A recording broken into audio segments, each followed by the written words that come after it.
Warwick Ellis, Material Civil Test Equipment. Another short little training video on the centrifuge on the Infratest Analyser. So we have some paper for the centrifuge. We have two different size centrifuge bowls. We have the centrifuge in the machine. I'll open the lid on the machine. There's already a centrifuge bowl in this machine, and I'll pull it out to show you how you pull it out. You put the handle in there and it will pull out. Right?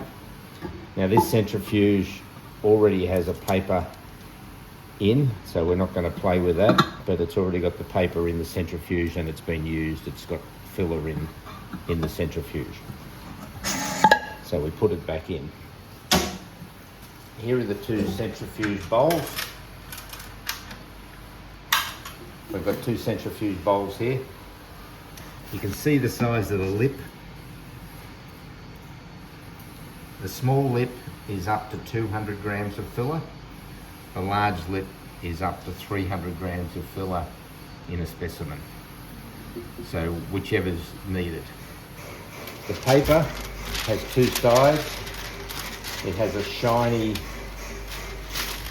side, which is smooth, and a rough side, which is has some texture on it.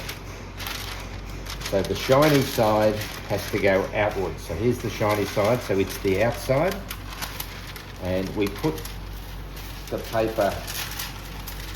We do a rough roll on the paper and simply drop it in. So we have the paper now inside the centrifuge, but it's important that the paper faces this way.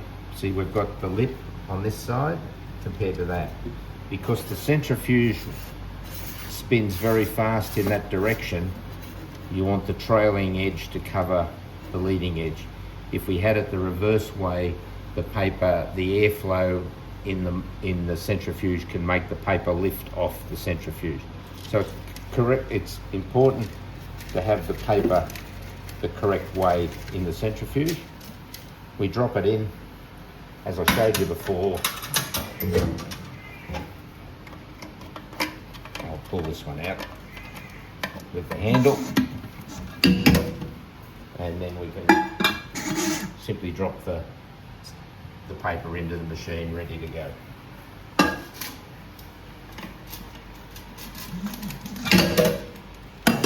put the original one with the filler in there. Interesting is, it's a bit hard to see, but as I said, we've got a dirty filler in here which enables you to weigh and measure it. Now the process of the two different sizes of the centrifuge drum. This is up to 200 grams of filler in a specimen. This one's up to 300 grams. The centrifuge runs very high speed. The filler ends up out against the paper, and the solvent spills over the lip at the top.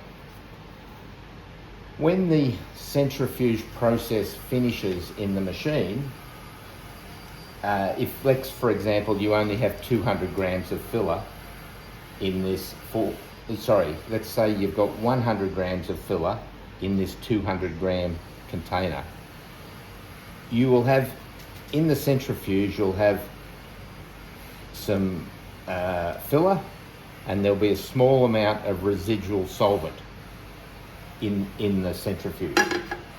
The residual solvent is dried by the machine, is evaporated by the machine through a high temperature air system that's circulating air, drying the specimen in here, drying the basket specimen in this section, and the air is then circulating through the centrifuge, and that high temperature process evaporates the residual solvent out of the basket and out of the centrifuge. So when the process is finished, your specimen comes out your dry specimen comes out of here for the larger aggregates, and your filler is in here in the filler is in there. The filler is in there in the dry in the centrifuge, and so your dry product comes out of the machine. I haven't got the lid on properly, but the dry product comes out of the basket. Now the basket has a coarse external mesh and a fine internal mesh.